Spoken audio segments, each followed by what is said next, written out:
Hello everyone, today we are going to learn basic Blender tutorials how to unlink object. As example, if we duplicate this object with a duplicate link tools, you can right click, go to duplicate links, and I will set into here. Now we can edit this object with edit mode, and then I will extrude at the face, so the other object will be automatically extruded because this object link.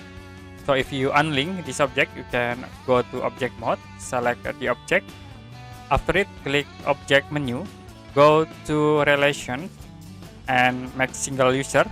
Now you can click on object and data. After it, if you edit again this object, like I will select this face, extrude, the other object will be automatically unlinked.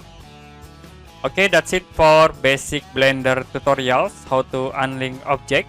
And if you have any question about this tutorial, you can comment below this video.